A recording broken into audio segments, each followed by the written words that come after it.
Olá, boa noite a todos e a todas. Sejam muito bem-vindos a mais um estudo na noite de quinta-feira. Na noite de hoje, nós estaremos estudando sobre família e ficou sob minha responsabilidade o estudo da noite. Meu nome é Sônia Lúcia, eu sou trabalhadora da casa do Nessie Alonso e Alonso e participo aí há mais de 20 anos. Faço parte da coordenação do grupo do domingo, do estudo do Evangelho. Às quintas-feiras, nós fazemos o estudo aprofundado sobre a doutrina espírita, com temas variados. Eu sempre na companhia da Arlete, uma agenda do mês está sob minha responsabilidade. E no último domingo do mês, nós temos uma equipe que faz o estudo sobre família. Essa equipe é composta da professora Nancy Soares, da nossa companheira Michele e também da minha pessoa, Sônia Lúcia. Então, nós três formamos o grupo de estudo sobre família. Primeiro, nós estudamos a constelação familiar de Joana de Ângeles, psicografia de Edivaldo Franco, que estuda a família à luz da psicologia profunda. Então, nós estudamos todo o livro da constelação familiar da Joana de Ângeles. Quando nós terminamos este livro, o que nós fizemos? Nós estudamos o livro que chama Família Espiritualmente Inteligente, da Rita Folker, que estuda família sob a ótica da filosofia. Então, um outro olhar, né? O olhar da filosofia. E agora nós estamos estudando o livro que chama Vivência do Amor em Família, que conta todas as experiências, né, do Divaldo sobre esse assunto. Quem faz a compilação do livro, quem organiza o livro, é Luiz Fernando Lopes. Então, como é que é feito? Pega um caso que o Divaldo conta, né, que o Divaldo tem muitas histórias, né, para nos contar, e depois pega aquela história e fundamenta através dos ensinamentos da doutrina espírita. Também está um estudo muito interessante sobre família, que nós fazemos sempre no último domingo do mês, aqui no nosso centro. Hoje, o tema que eu vou falar é o compromisso dos pais na organização dos vínculos familiares contemporâneos. Por quê? Porque nós estamos numa época em que a família precisa ser amparada, precisa ser fortalecida, porque os desafios são enormes. E sempre com muitas sutilezas que os pais devem prestar atenção quando vão educar os seus filhos. Sempre o nosso estudo é à luz do Evangelho, segundo o Espiritismo, né, e das outras obras básicas. Então, esse estudo de hoje, nós vamos ver o capítulo 14, honrai o vosso pai e a vossa mãe, que está lá no Evangelho, né? E a piedade filial, o item piedade filial. Então, Jesus nos fala o sentido do mandamento, honrai vosso pai e vossa mãe. Esse sentido deste mandamento, ele inclui o quê? As obrigações dos filhos perante os pais. Os pais têm obrigação de educar os seus filhos e depois esses filhos têm obrigação de amparar os seus pais, né, na velhice. Então, as obrigações dos filhos perante os pais. Então, contém os deveres que são impostos pela lei de caridade e amor.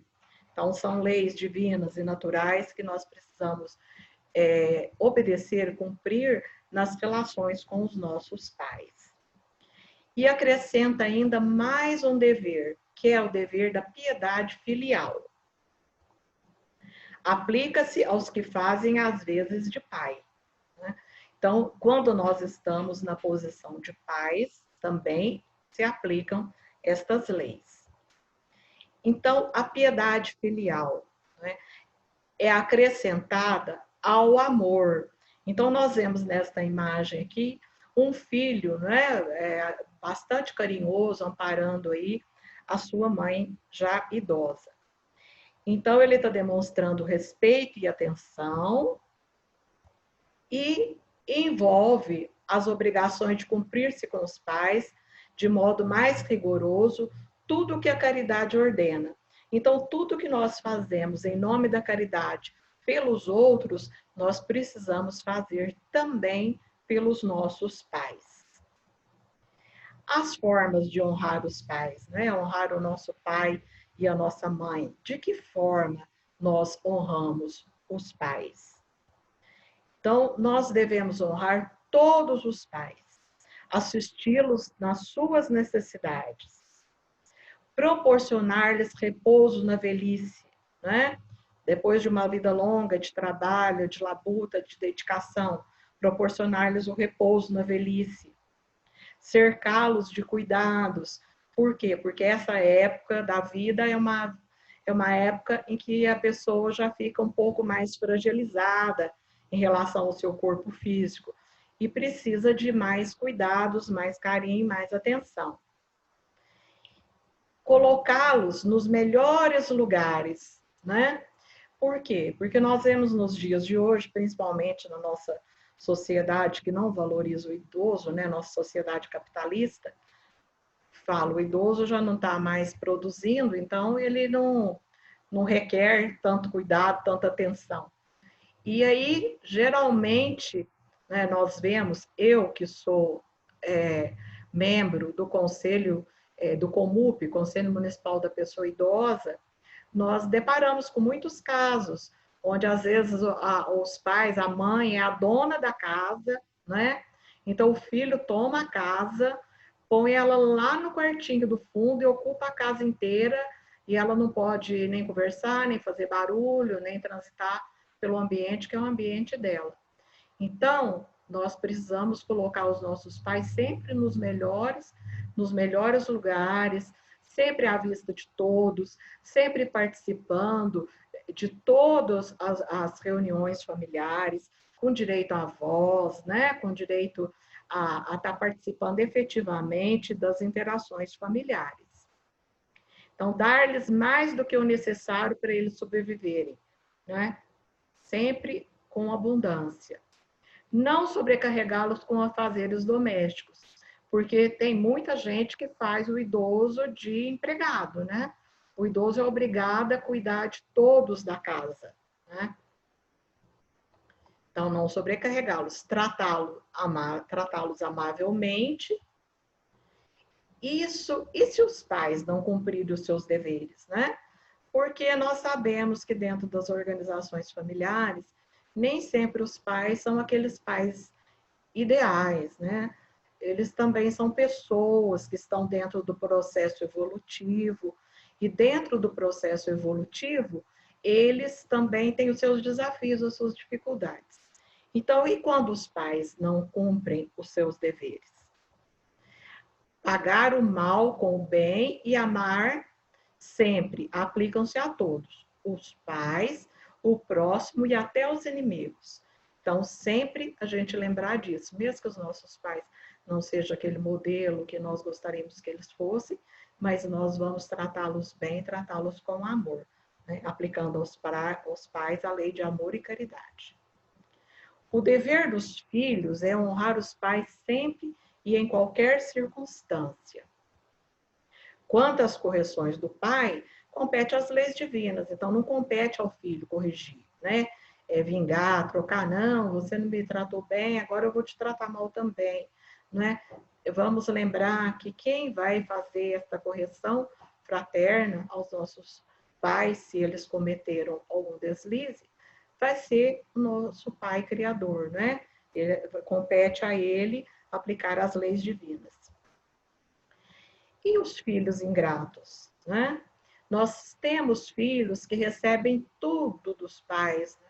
Amor, carinho, suporte emocional, suporte material, sempre os melhores brinquedos, sempre as melhores coisas, as melhores roupas, os melhores passeios.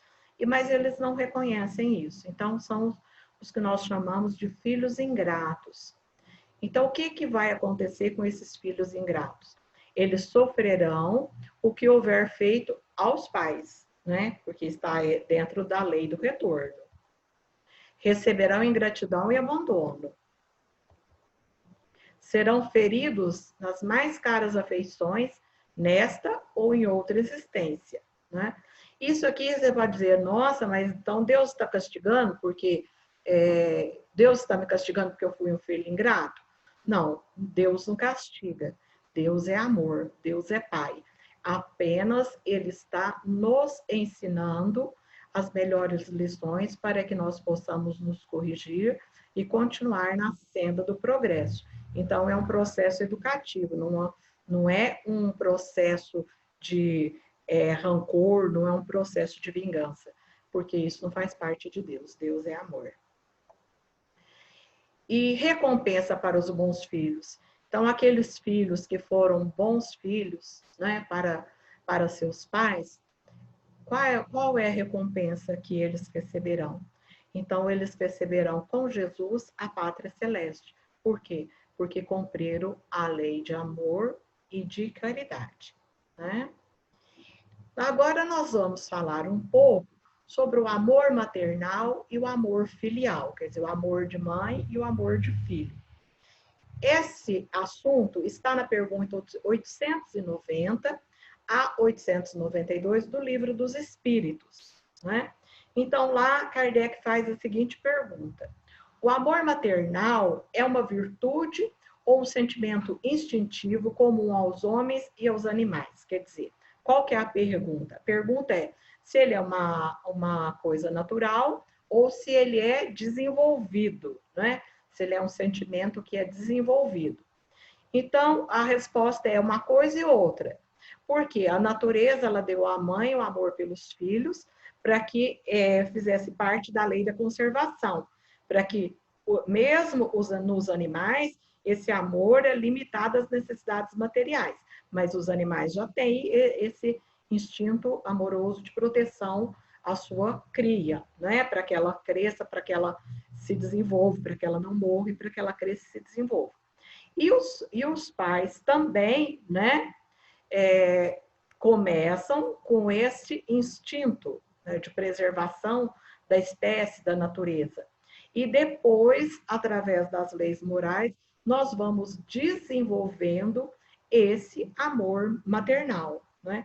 Quando nós conseguirmos conquistar esse amor, ele será uma virtude nossa, e não mais um sentimento instintivo, mas uma virtude que fará parte das nossas conquistas e do nosso repertório moral, né? Do nosso tesouro moral. Então, o homem, ele persiste toda a vida e comporta um devotamento e uma abnegação para se constituir essa virtude, né? Quer dizer que ela o amor de mãe, o amor de pai é inato? Não, ele é desenvolvido, né? Arduamente. E quando nós conseguirmos desenvolver esse amor, ele vai fazer parte da nossa virtude, né? E os nossos filhos, como nossos entes amados, né? Filhos do nosso coração, filhos da nossa alma, este amor é um amor que vence até as barreiras da morte, né? Quando, se por acaso o filho desencarnar primeiro que os pais, eles vão continuar recebendo dos pais esse carinho, essa atenção, mesmo depois que estiverem na pátria espiritual, né? Então, é um laço que, se for desenvolvido, se nós transformarmos essa nossa família, que é material, em família espiritual, vai fazer parte do nosso grupo para sempre, para a eternidade. E na 891, a pergunta é a seguinte: se o amor materno é uma lei natural, por que existe mãe que odeia seus filhos e frequentemente desde o nascimento? Nós sabemos, né, que não é instinto natural, é conquistado, é desenvolvido, e nós sabemos que às vezes vêm filhos que são aqueles nossos desafetos para que nós possamos transmutar esses laços e transformá-los em laços de amor. Então, tem muitas vezes, até mesmo durante a gravidez, às vezes a mãe rejeita né, aquele feto, e mesmo depois que nasce, continua aquela animosidade entre esses dois seres, né? Então, às vezes é uma prova escolhida pelo espírito do filho ou uma expiação, se a mãe e ou o pai tiver sido mau pai ou uma mãe ruim, um mau filho em outra existência. Então, pode ser expiação, né? Se esses indivíduos não se comportaram bem em relação aos pais na existência anterior, e pode ser também uma provação. Quando seria aprovação? É quando nós já vamos demonstrar que nós já conseguimos exercitar este amor. Às vezes é um espírito muito endurecido, com muitas dificuldades, que vem para ser acolhido, para ser amado, para mudar essa história na vida dele, né? Então, esses pais que se dispõem a acolher amorosamente esse filho vão ajudá-lo a melhorar, a mudar a sua condição, e, por outro lado, estarão progredindo dentro da lei do amor. Então, em todos esses casos, a mãe ruim não pode ser animada senão por um espírito que ainda não sabe amar, né? Porque se ela procura criar dificuldade para os filhos, ele vai fracassar na prova e ela também vai responder por isso, né? Mas essa violação das leis da natureza não ficarão impune, e o espírito do filho será recompensado pelos obstáculos que tiver superado. Então, quando um filho tem uma mãe que não é a melhor mãe do mundo, mas mesmo assim ele consegue ser um bom filho, então o que está acontecendo em relação a ele? Ele está superando essa dificuldade e ele está construindo o amor. Então, vai ficar por conta dela, em outro momento, em outra oportunidade, superar também esse desafio, essa dificuldade, né?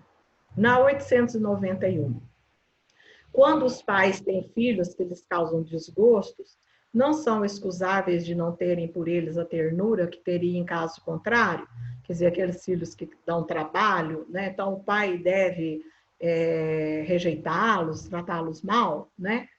Então a resposta é não, porque se trata de um encargo que foi confiado, né, uma missão de Deus, que confia a esse casal, a essas pessoas, conduzir bem esse espírito que a hora está sob sua responsabilidade. Por outro lado, esses desgostos são quase sempre consequência de maus costumes que os pais deixaram os filhos seguir desde o berço.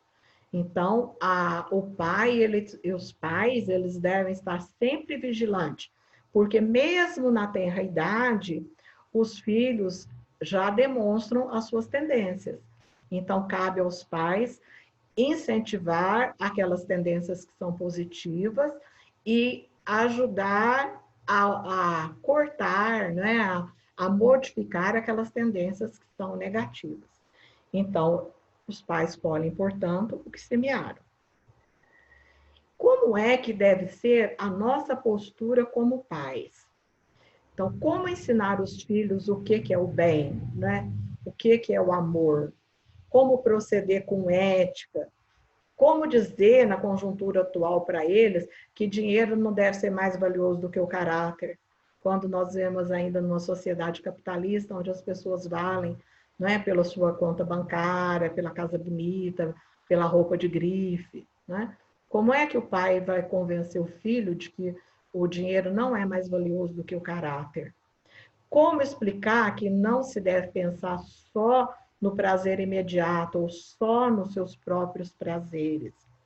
Como exigir disciplina se nós mesmos deixamos a desejar nesse quesito disciplina? Será considerar a criança uma matéria inerte e tentar moldá-la? Né? Desconsiderar, falar, a criança é uma tábula rasa onde eu vou começar a escrever a história dela. Será considerá-lo um pequeno adulto e então propor-lhes limites que os adultos têm para aprender? Quer dizer, tratá-la como se ela fosse um pequeno adulto?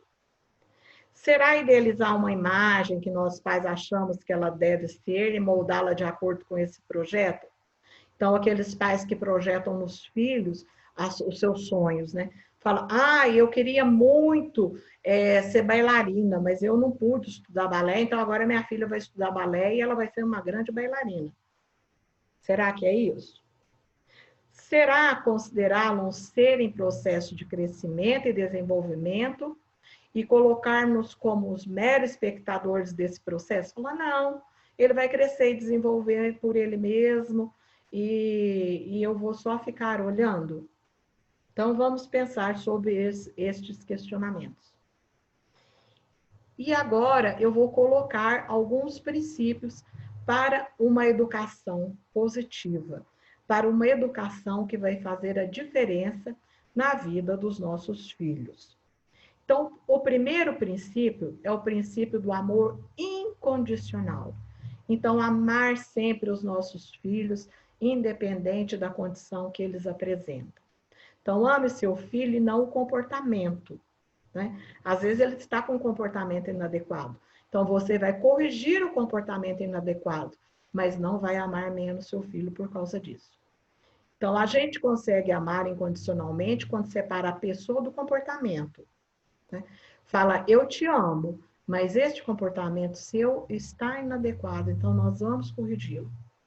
Então, fortalecer a autoestima do seu filho.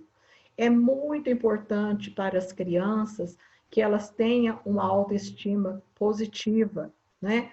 Elas saberem que ela tem um lugar único no mundo, que ela é filha de Deus, que ela foi acolhida nesse lar, é onde ela é bem-vinda, onde ela terá a oportunidade de crescer, de se desenvolver. Fortalecer a capacidade de resiliência do seu filho. O que é isso? Fortalecer a capacidade de resiliência.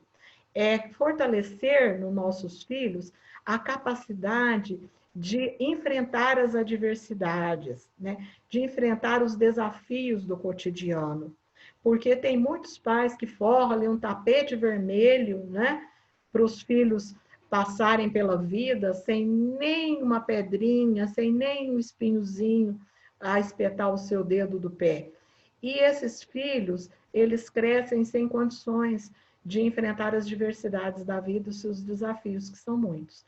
Então, nós precisamos fortalecer nos nossos filhos, principalmente nos dias de hoje, a capacidade de resiliência, quer dizer, a capacidade de enfrentar a diversidade, de enfrentar os desafios, de enfrentar os problemas, né? Uma criança que possui a resiliência é aquela que consegue lidar mais efetivamente com o estresse, que hoje em dia é muito grande, e com os desafios que a vida apresenta todos os dias. O princípio 2 é conhecer os princípios do comportamento, né? Para nós entendermos como é que o nosso filho age, nós precisamos entender os princípios de comportamento. Então, dentro desses princípios do comportamento, entra a herança genética, que é aquela que vem dos nossos genes, está no nosso corpo, né, na nossa matéria. Nós temos a aprendizagem, né, que é tudo aquilo que envolve o meio ambiente e os aspectos culturais. E o que nós vamos fazer com isso tudo? É como é que nós vamos fazer o processo de aprendizagem para ver, a partir das tendências que o nosso filho traz, das influências que ele sofre no meio ambiente, no meio cultural, ele fazer a transformação através da aprendizagem. O que é um processo de aprendizagem? A gente demonstra que a gente aprendeu alguma coisa quando a gente muda o comportamento. Então, quando nós conseguimos mudar o nosso comportamento, significa que nós aprendemos essa determinada coisa. O princípio 3, conhecer o desenvolvimento de uma criança. Como é que uma criança se desenvolve até chegar na idade adulta, né? Aí eu pus dois slides aqui. No primeiro slide, ela fala assim, ó, não tem nada mais criança do que brincar na lama. Olha que delícia, gente, brincar na lama, né? Correr na enxurrada, né? Tá chovendo, você molhar ali os pés, correr dentro da enxurrada, né? Aí a menininha fala assim, ó, tem sim guerra de travesseiro, né? brincar fazer guerra de travesseiro. Então, o que nós estamos mostrando, então, nesse princípio? É o resgate à infância. A criança, ela tem necessidade do brincar, né? É brincar, gente, não é do brinquedo, não é do brinquedo mais caro, mais sofisticado, aquele que compra lá, que a mãe faz o carnê lá, não sei quantas prestações para dar o brinquedo para a criança, chega lá, ela olha, dá um pouquinho, ela já coloca ele de lado. Para a criança se desenvolver, ela é importante ela brincar. Brincar, inclusive, junto com outras crianças.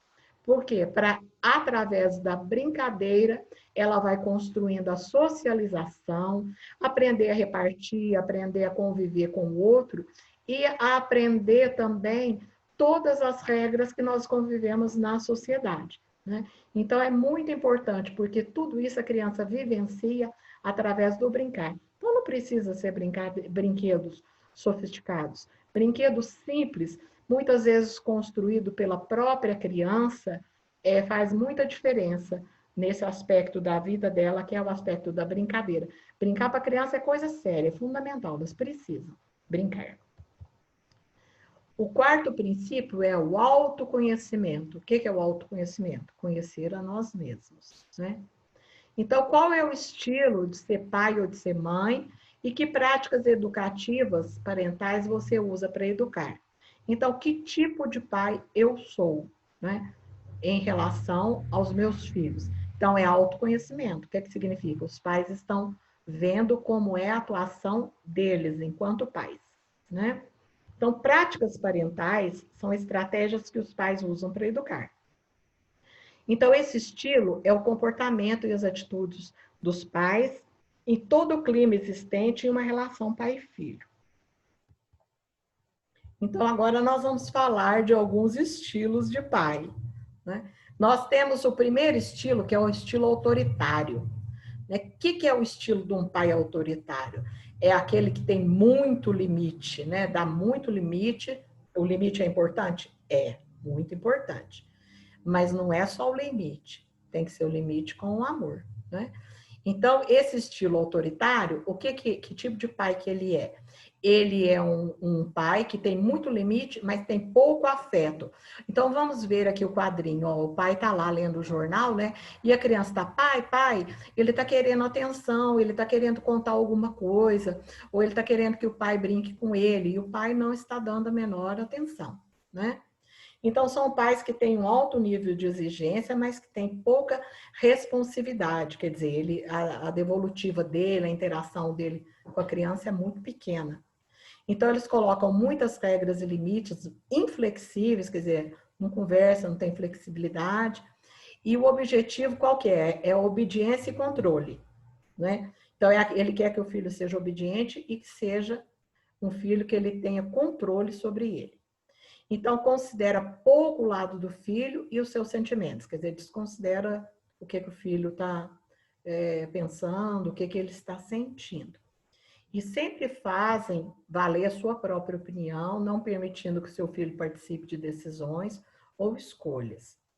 Estabelecem muitos limites. Então, horário, amigo, diversão, é tudo com limite, né? Mas pouco afeto e participação. O que significa?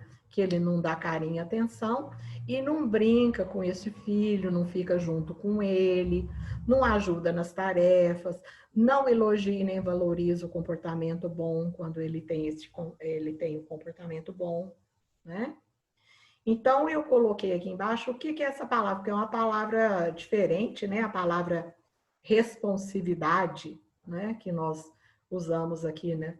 Nesse estudo de hoje. Então, o que é responsividade? É uma característica que se relaciona com a resposta, né? Quando nós fazemos determinada atitude, que resposta que nós esperamos, né? Então, a capacidade de responder rápida e adequadamente ao que lhe é perguntado, né? Ao que é proposto. Isso é que é ter responsividade. E que tipo de filhos que produzem os pais autoritários, né? Porque cada tipo de educação vai produzir um tipo de filho, né? O tipo autoritário, que tipo de filho que ele reproduz? é aquele que tende a ter um desempenho escolar razoável, quer dizer, ele vai mais bem na escola, né, de maneira razoável. Tem pouco problema de comportamento, porque tudo é muito, muito controlado.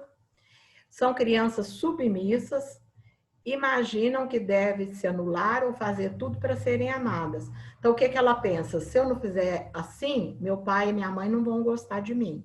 Então, eles fazem para ser amados por seus pais. Apresentam habilidades sociais muito pobres, baixa autoestima, eles não acreditam neles mesmos, e alto índice de depressão, ansiedade e estresse. Olha que situação, né?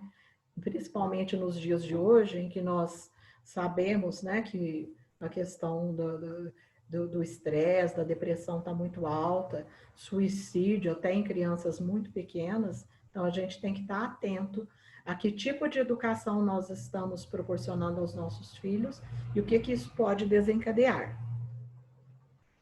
O outro estilo de pai é o estilo permissivo, né? Então, aquele que permite tudo. E ele não tem limite de nada, o filho pode tudo, e tem muito afeto, né? Então, ele tem muito afeto por seu filho. Então, ele tem baixo nível de exigência e muita responsividade. Quer dizer, o que significa isso?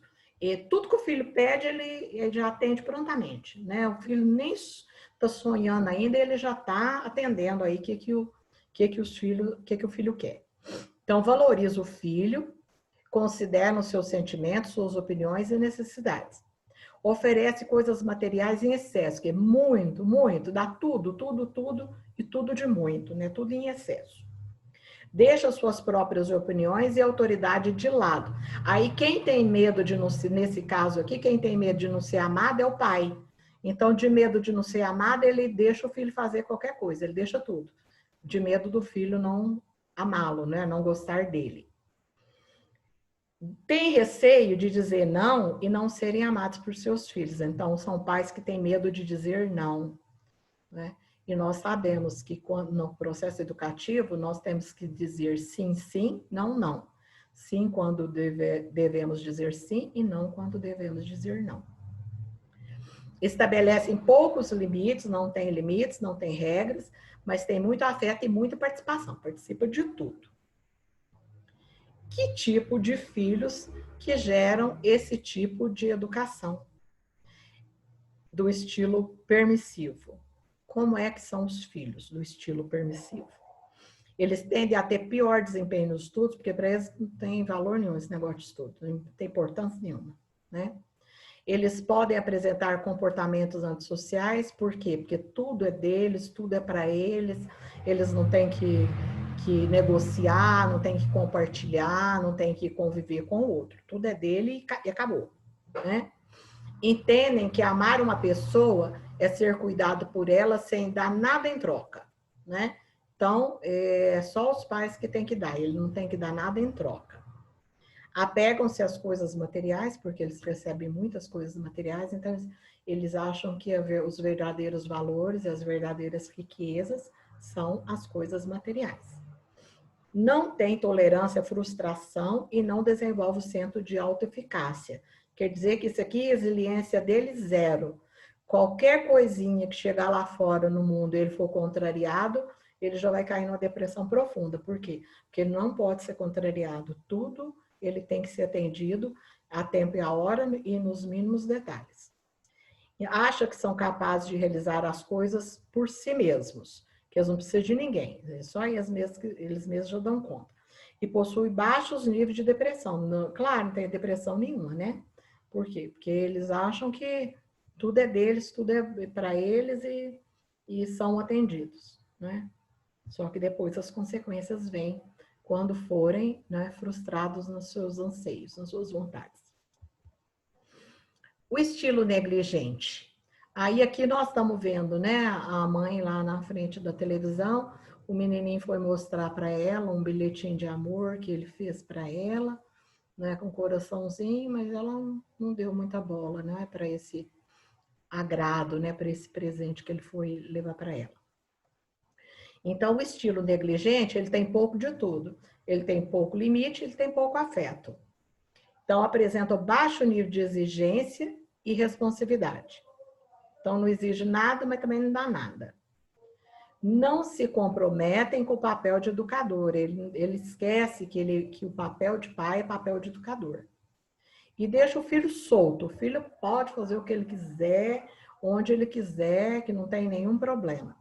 Então, são pais muito ocupados, que não têm tempo algum para a sua tarefa. Então, o pai ele está envolvido com a vida dele, ele não está importando com a vida do filho, né? Então, eles são confusos e não sabem como agir em relação aos seus filhos. Esse estilo negligente, que tipo de filhos eles produzem? Esse estilo de pais negligentes. Ele traz os piores resultados para as crianças. Então, o filho apresenta o menor desempenho em todos os domínios. Em tudo, o filho vai ter desempenho insatisfatório. A tendência é a comportamentos antissociais, então ele é agressivo, ele não convive com as outras crianças, as outras pessoas. É fraco o desempenho acadêmico, na escola também ele não vai bem, porque ele não acredita nele mesmo. Correlação com depressão, baixa autoestima, pessimismo e estresse. Podem ter desenvolvimento atrasado e apresentar problemas afetivos e comportamentais. E podem desenvolver alternativas antissociais por se sentirem parte de algo e por não terem atenção, né? Então, ele pode desenvolver comportamento antissocial.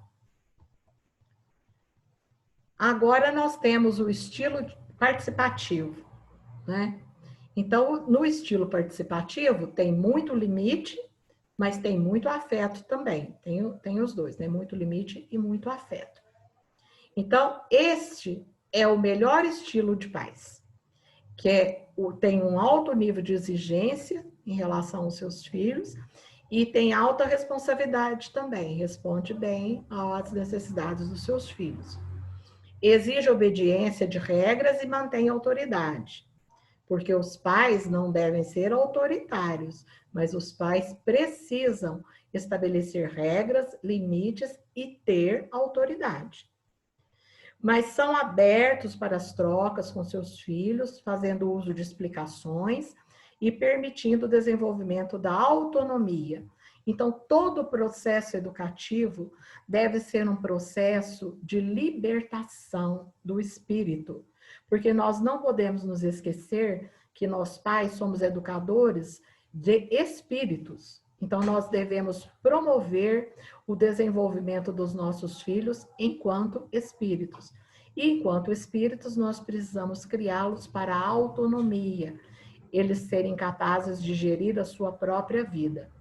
Então, considera os sentimentos e as opiniões dos filhos, fazendo-os participar de decisões e de escolhas. Apresentam muitos limites, muito afeto, envolvimento e participação. Participam de tudo na vida do filho. Estão disponíveis para brincar, para ajudar nas tarefas, para elogiar e para valorizar. E mostram que têm orgulho do filho e dispõem de tempo para a família. Então, não é aquele pai ocupado só com as suas próprias coisas. Ele tem na vida dele, na agenda dele, um momento que é um momento da família, um momento onde ele vai dar atenção aos seus filhos e aos seus familiares. Esse estilo de pais produz que tipo de filhos? Ele produz melhores resultados para as crianças, entende o respeito mútuo e as consequências de seu comportamento e sua responsabilidade no processo. As crianças se sentem valorizadas, amadas, elas gostam da vida delas, da casa delas, dos seus familiares. E elas têm elevada autoestima, têm um menor nível de estresse, têm otimismo e habilidades sociais e percepção da sua autoeficácia. Então, é uma criança que sabe se relacionar com as outras pessoas e sabe resolver os seus problemas. O princípio 5 é uma comunicação positiva.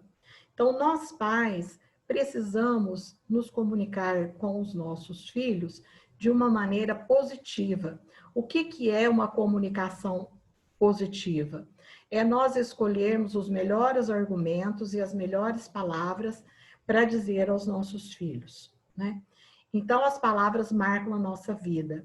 A comunicação dos pais e filhos, elas devem ser claras, adequada à idade de cada filho. Por quê? Porque, de acordo com o crescimento e desenvolvimento das crianças, em cada fase da vida delas, nós temos que usar a linguagem adequada ao seu entendimento, de acordo com a sua faixa etária. Atenção para a comunicação não verbal.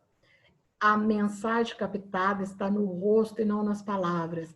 Então, às vezes, nossa boca está dizendo uma palavra e os nossos gestos estão dizendo outros. E as crianças, elas fazem uma leitura visual geral da gente enquanto pessoa. E elas estão sempre nos observando para ver se nós entramos em contradição. Se o que a gente fala é o que a gente faz, né?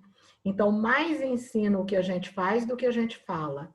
Então, deve falar pouco e agir mais. E também manter o quê? A coerência entre o que a gente fala e o que a gente faz. Que é isso que vai dar um bom processo educativo.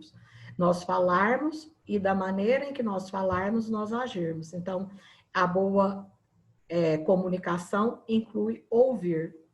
Nós temos um educador português que se chama Antônio Nóvoa, que ele fala que o processo educativo é o processo da escuta e da palavra. Então, para nós sermos um bom educador, o que nós precisamos fazer? Primeiro, nós precisamos ouvir. Então, através da escuta, nós vamos sentir o que os nossos filhos, os nossos educandos estão precisando, e a partir dessa escuta é que nós vamos organizar a nossa fala e as nossas ações. Então, sempre ouvir para depois falar. Risque essas frases e expressões do seu repertório, pais. Risquem. Né? Eu já falei isso 1 bilhão de vezes. O processo educativo nós vamos falar mesmo 1 bilhão de vezes. É necessário. Mas não tem que falar isso para criança, eu já falei 1 bilhão de vezes. Já mandei você vir almoçar, você é surdo? Não, porque não e pronto. Olha essa frase, não, porque não e pronto. Quer dizer, está sendo completamente autoritário, não está explicando por que não pode. É não, porque não e pronto. Tire esse sorriso do seu rosto já. Você não tem mesmo jeito. Né? Quando você fala para uma criança, você não tem mesmo jeito, o que você está falando para ela? Que ela é um caso perdido. E se os pais acham que ela é um caso perdido, então ela vai agir como se ela fosse realmente um caso perdido. Então, a gente nunca pode dizer isso para os filhos. Você não tem mesmo jeito. Porque você só faz bobagem, né? Não, eles não só fazem bobagem, né? Eles fazem bobagem, mas fazem coisas certas também. Estão em processos de crescimento e desenvolvimento. Você não é capaz de fazer nada direito. Quer dizer, também você está dando para ele uma mensagem de que ele não vale nada, né? Você está baixando a autoestima dele. Pare de se comportar como um bebê. O que você está falando? Que ele, emocionalmente, você está dizendo para ele que ele não está sabendo se comportar. Como um bebezinho, um bebê chorão. Por que você não se parece mais com o seu irmão? Esse aqui é o tipo de coisa que não devemos fazer nunca. Por quê? Porque nós estaremos comparando os filhos. E nós não podemos compará-los com ninguém. Por quê? Porque eles são seres humanos únicos. Cada um tem as suas necessidades e cada um tem as suas facilidades, suas dificuldades. Não podemos compará-los. O que há de errado com você, você é mesmo estúpido. Então, essas mensagens, essas palavras negativas não devem ser ditas aos filhos e aos educandos. Outro princípio muito importante é o princípio do envolvimento, né? Os pais não entendem o que é ter tempo de qualidade para os filhos. Então, envolvimento significa o quê? Que o tempo que nós estivermos com nossos filhos, que nós estejamos realmente com eles, que eles sintam que nós estamos com ele fazendo parte da vida deles, né? Então, pensa que está na mesma sala, cada um fazendo uma coisa diferente, que é estar junto. Não, isso não tá, não é, isso não está junto. Isso é estar perto. Está perto fisicamente, mas está muito longe emocionalmente, né? Estar junto é estar engajado numa mesma atividade, é ter interesse verdadeiro pelo que o outro está fazendo. Então, isso é estar envolvido, comprometido, estar junto. Outro princípio é ser consistente. Então, sempre no processo educativo, é importante a consistência. O que é a consistência? A consistência significa que nós devemos ter disciplina sempre nos processos educativos. Então, vamos olhar aqui o desenho. Ó, bateu na irmãzinha uma semana sem jogar bola. Se você falou para ele que não pode bater na irmãzinha e que ele vai ficar sem jogar bola, ele vai realmente ficar sem jogar bola. Então, eu digo sempre, a gente não deve prometer nada para a criança, mas o que prometeu tem que cumprir. Então, sempre ser persistente nos processos educativos. O que você falar, fale pouco, mas o que você falar está valendo, né? Então, os filhos precisam de ritmos, de rotinas e de orientações para o seu dia a dia, para a sua vida. Educar para a autonomia. Então, aquilo que eu falei, nós somos educadores de espíritos. Então, primeiro nós temos que criar raízes, quer dizer, filhos fortes, filhos assentados, para depois criar asas, né? Para que depois que eles tenham princípios fortes, eles possam voar, eles possam ter autonomia para seguir sua própria vida e o seu próprio destino. Então, raízes, proporcionar um amor incondicional. Os pais devem educar os filhos de modo que eles se sintam amados, sejam fortes, saibam enfrentar as dificuldades da vida.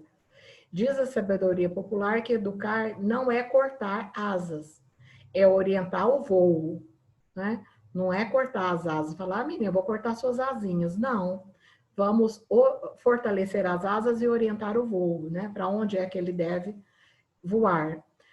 A conversa é fundamental.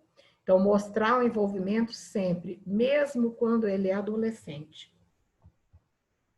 Então, educar é conduzir amorosamente o processo de crescimento e desenvolvimento do filho, imprimindo-lhe uma direção, quer dizer, um rumo ao progresso, um rumo ao desenvolvimento de todas as suas habilidades, capaz de torná-lo uma pessoa livre, responsável e independente. É isso que Deus espera de nós, porque quando Deus nos manda um filho para o nosso lar, Ele está confiando no nosso lar, na nossa pessoa, que nós vamos fazer o melhor por aquele espírito.